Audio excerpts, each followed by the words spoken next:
So it's a pretty nasty day today, just like yesterday.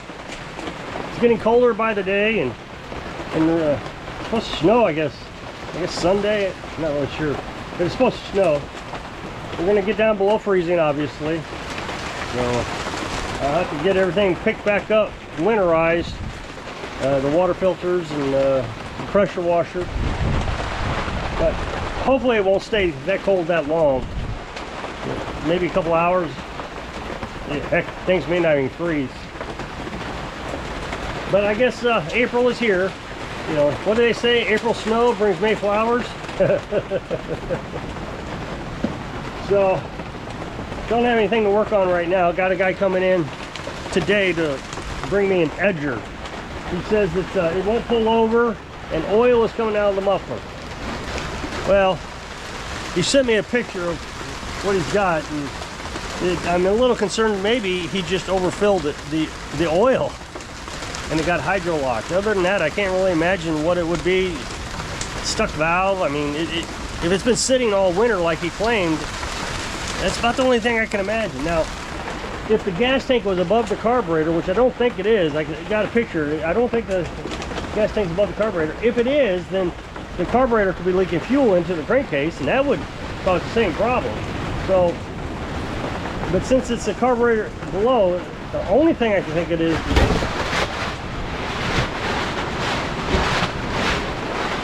I kind of worried that would happen. My tarp broke. So that's what you get for buying cheap tarps. I guess I'll have to do something else. But anyway, back to, so like I said, the only thing I imagine is he's overfilled it with oil. Well, that wind's getting pretty serious. It's throwing everything around. I forgot to put the trash can back over my my lift. That's a bummer. I'll have to go out there after I make this video and do that. So, I said this in yesterday's video, but it's becoming quite concerning. It's like everything is just kind of froze. So today I was supposed to return a blower, or leaf blower, and a weed eater to one guy. I mean, he owned both pieces of equipment. I've waited 2 weeks to do this. He gave it to me on a weekend, on a Friday, 2 weeks ago. So 2 weeks from today, actually. And he said he'd be back down today. So I actually messaged him to make sure he was still going to be here. He said, yeah, I'm going to be here. Well, last night he messaged me and said, hey, I need you to call me. So I called him and he said, well, I can't come down. My wife's sick. The weather's bad. So there's another job that I'm not going to get paid for a while. Boy, this wind is pretty serious.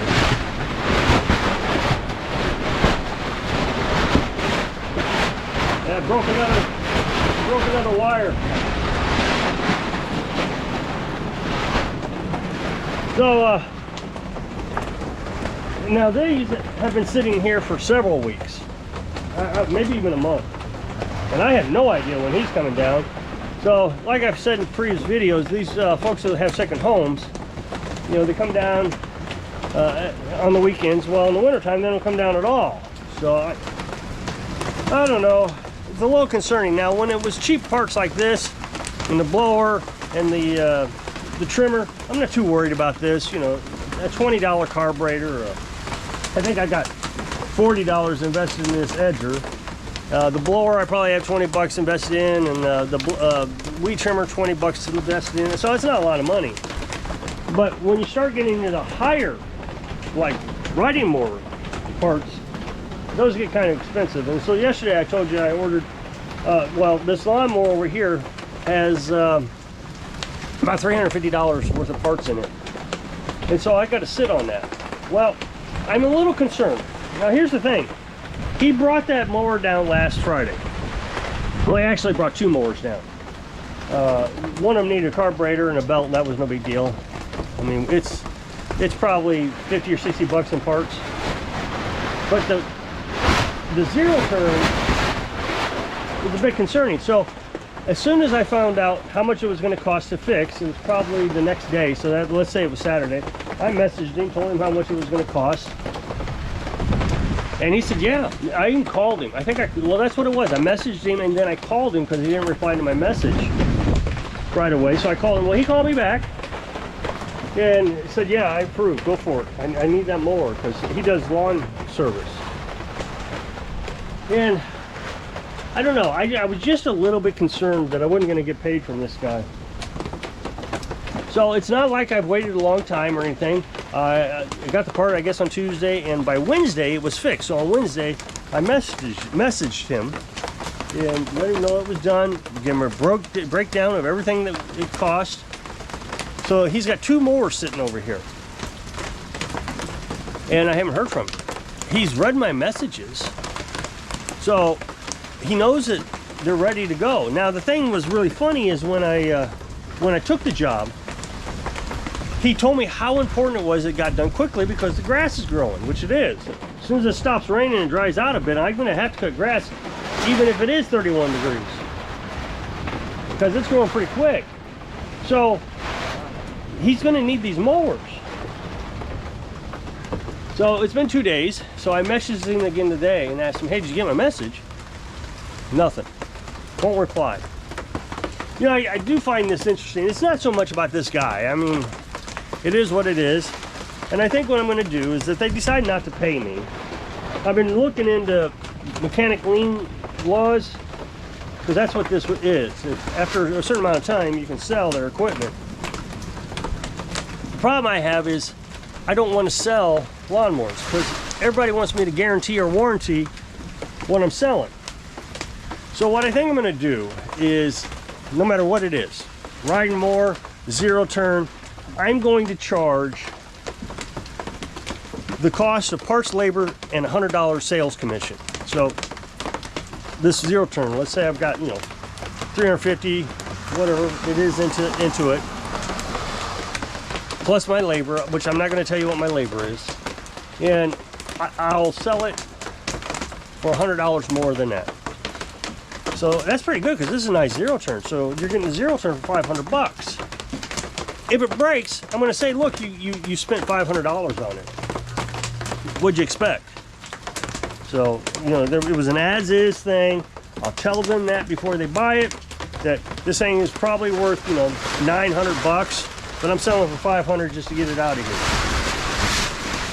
That way, I'm not being held responsible. I think that's the best way to go, because I've said in the past I don't want to sell lawnmowers anymore because everybody wants you to carry a warranty on it because you're a mechanic.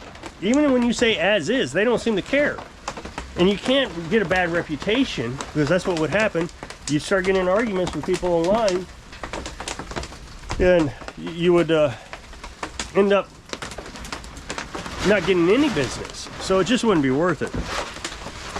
But the real point of this video is I don't understand people. It would be different if it took me a month or two to repair this lawnmower, and then I'd say, hey, you owe me so much money, and they're like, well, man, I spent all my money. You know, an emergency came up. But it was literally like, what, 3 or 4, 5 days maybe? 4 days? So if he had an emergency come up in 4 days, then, yeah, it just, what bothers me is it would appear to me, when he approved the amount, he didn't have the money. And I wonder what makes people think that way. Oh, I'll get the money by the time he has it finished.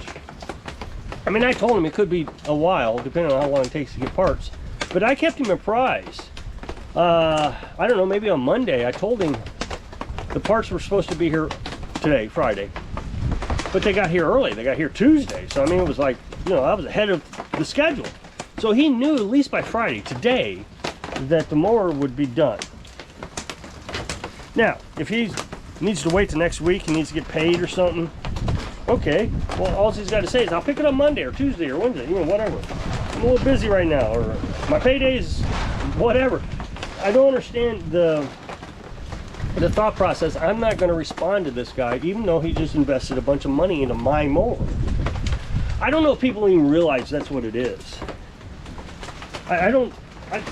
You know, Carolyn and I like to brag about our tiny house in this town.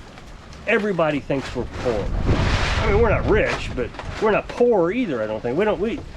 We do okay, but everybody in this town thinks we're poor because we live in a little bitty shed, and I like it that way. I like it that way because Well, Carolyn likes it this way too. People won't come and rob us because we don't have anything to steal. What are you going to steal in a tiny house? Canned chicken? So no, they're not going to be interested.